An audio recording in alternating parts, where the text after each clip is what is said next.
Rightio, so now on the next model of Ozone Kite, we've got the REO here, which is Ozone's wave dedicated kite, so we'll let Steve take it the rest.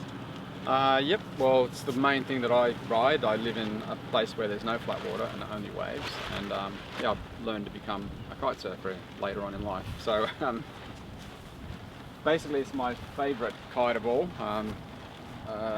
It's not really your freestyle or free ride kite. Although you can free ride with it, I think that the Enduro is better.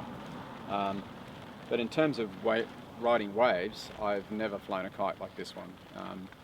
Particularly going down the line, it's a beautiful park and ride kite, drifts beautifully, still has fantastic turning even when it's depowered, and the key difference is, you know, through the kite itself is very similar. It's got the same construction techniques, same reinforcements. It's a little bit more swept back in the strut positioning than the Enduro. The Enduro is a bit more upright. You may be able to see in the back that the Enduro and the REO are similar sort of kites, and they do share some sort of kite DNA because they're both three strut and they're both this sort of you know, sort of open sea style of kite.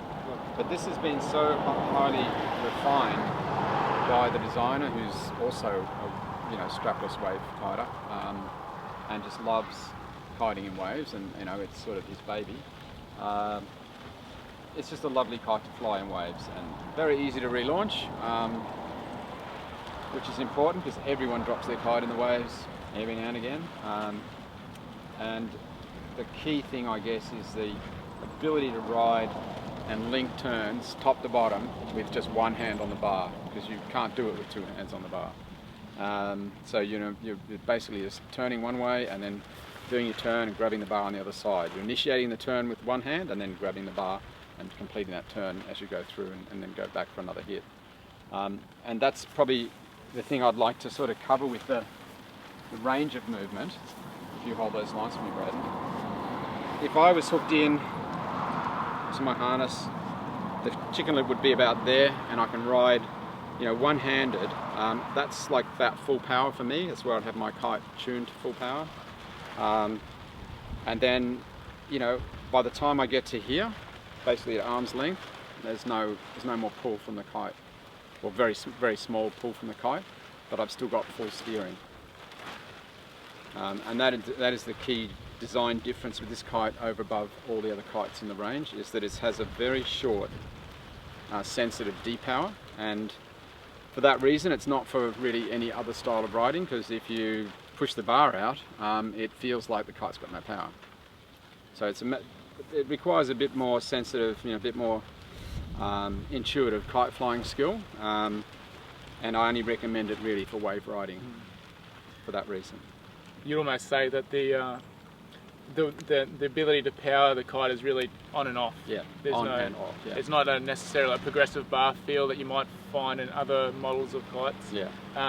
And that's something that you want as, you know, I'm sure as a kite surfer and the people that ride strapless and waves, you want just as much kite as you need to get out at the back, so then you can try and surf as much as you can. It's not necessarily about being powered up. Not at all. You really just want that kite to get you out there and get you onto the wave, and then ride it, then get you straight out the back. So, but I guess in saying that, there's a couple of styles of wave riding, and that there's the strapless guys who like to do air, and strap guys who do air as well, yeah. But that's a different style. Strapless airs require a bit more power. Guys that ride the wave more just want, like Braden said, the minimum power from the kite, or minimum size kite up, to allow them to get upwind and out the back easily. Yeah. And then it's perfect for riding the wave that way. If the rider is more into a bit of wave riding and more sort of punting and doing upwind airs, that sort of thing, then they'll have a probably one size kite up from the other guy. Yeah. What do you think? Would they maybe prefer the Enduro over the REO? I do actually, yeah. If someone's doing more, or is more focused on unstrapped and air, I'd actually recommend they have a good look or demo and Enduro on the wave setting. And I think people that do only ride waves will understand what they want and what they like.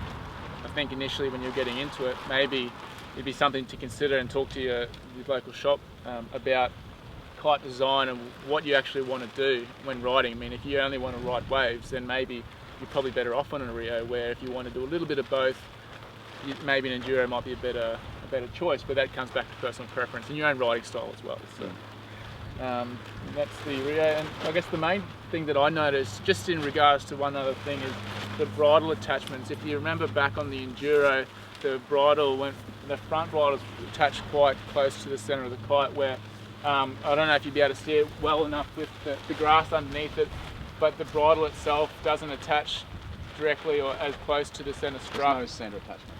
Yeah, and there's no center attachment. So that's very, very short, compact bridle that can't wrap on your kite in waves. Which is a big safety thing as well. So, and no moving parts like we've mentioned in the past, which is what you want, really responsive.